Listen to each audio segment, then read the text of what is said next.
Welcome creative new activity. আবারও একটা নতুন ভিডিও নিয়ে চলে এসেছি। আর আজকে তোমাদের এই যে বড় জামাটা মানে বড় সাইজের যে জামাটা আছে সেটাকে কিভাবে ছোট করব সেইটা তোমাদের দেখাবো। কারণ দেখবে বড় সাইজের জামার যে ঘাড়টা অনেকটা চওড়া হয়, কারণ তাহলে মানে ঘাড়টা নেমে যায়। আর এই যে বগলের কাজটা সামনের দিকটা বা পেছন দিকটা কেমন যেন কুচিমুচি হয়ে থাকে, যতই আমরা সাইডটা খাপাই না কেন। তো দেখো, আর গলাটাও একটু এই জামাটার বড় বড় আছে। আসলে কেনা জামাতে অনেক ধরনের সমস্যা হয় আমাদের ফিটিংসের। তো এই যে ঘাড়টা আছে সেটা আমার 5 ইঞ্চি হলে ঠিক হবে। তো আমি সেজন্য এই যে হাতাটা আছে এই হাতাটাকে প্রথমে খুলে নিব। তো দেখো, উল্টো করে আমার যে সেলাইয়ের জায়গাটা আছে সেইটা খুলে নিব। আর এটা খোলার জন্য এই যে ধরনের ছুঁচ আমি ব্যবহার করি, এটা সুতো খোলার জন্যই আমরা ব্যবহার করে থাকি। এটা দিয়ে সুতো খুলতে সুবিধা হয়।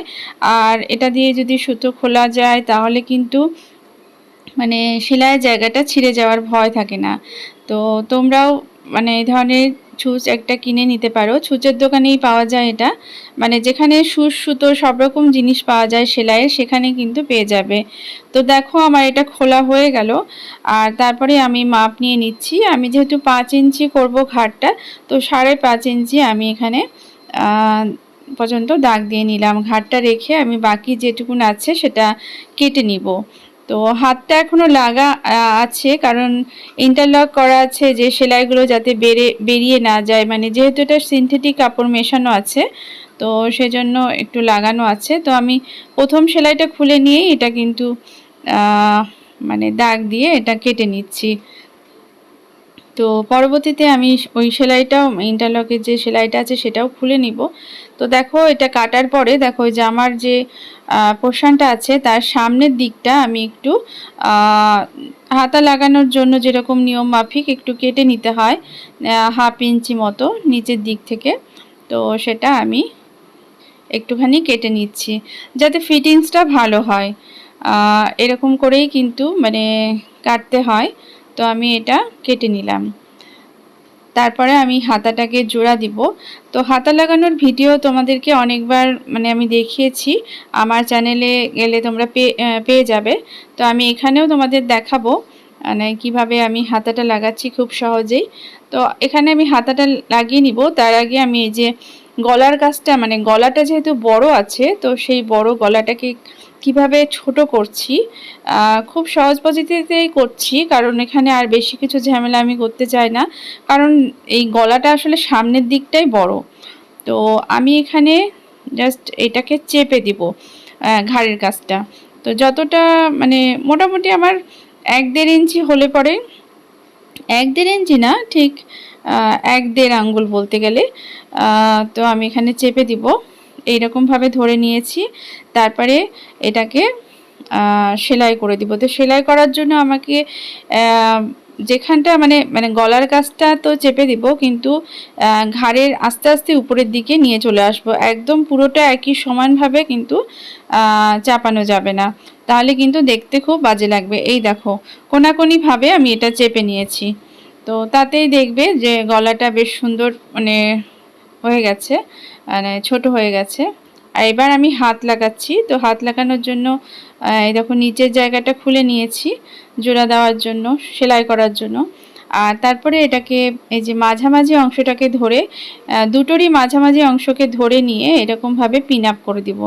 পিন করে দিলে দেখবে যে সেলাইটা কিন্তু করতে সুবিধা হয়। আর কোনো মানে ভুল হওয়ার কোনো সম্ভাবনা থাকে না। তো সেই জন্য আমি হাতা লাগানোর সময় পিন করেই করি, যাতে মানে মানে মানে একটুকু ভুল হয় না। বা অনেক সময় দেখবে হাতা হয়তো একটু এদিক ওদিক হয়ে যেতে পারে যদি তুমি এমনি করো।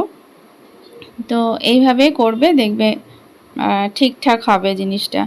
তো এইবার আমি এটা পিন করে নেওয়ার পরে এই জায়গাটা এই যে মুড়ে নিচ্ছি, কারণ হচ্ছে এই যে সুতোগুলো বেরিয়ে আছে আমার মেশিনে তো আর ইন্টারলক করা যাবে না।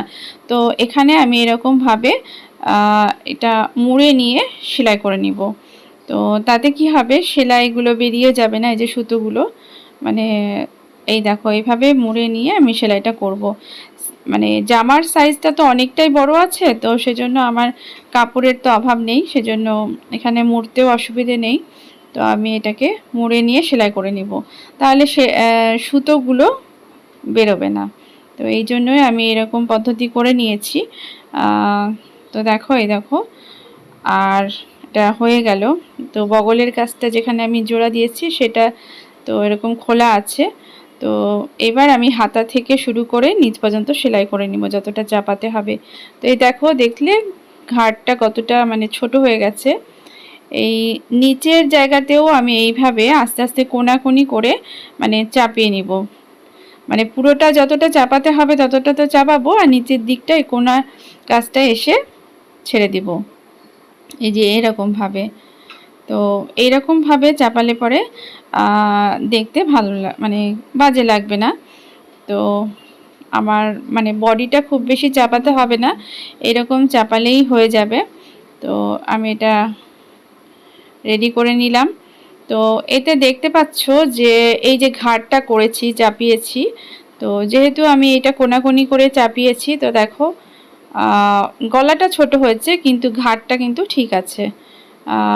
এটা ঠিকঠাক মানে বাজে লাগছে না দেখতে, বুঝতেই পারছো। আর উপরের যে ঘাড়ের যে পুটটা আছে সেই পুটটাও কিন্তু অনেকটা ছোট হয়ে গেছে, যতটা আমার লাগবে 5 ইঞ্চি আমার হলেই হয়ে যাবে।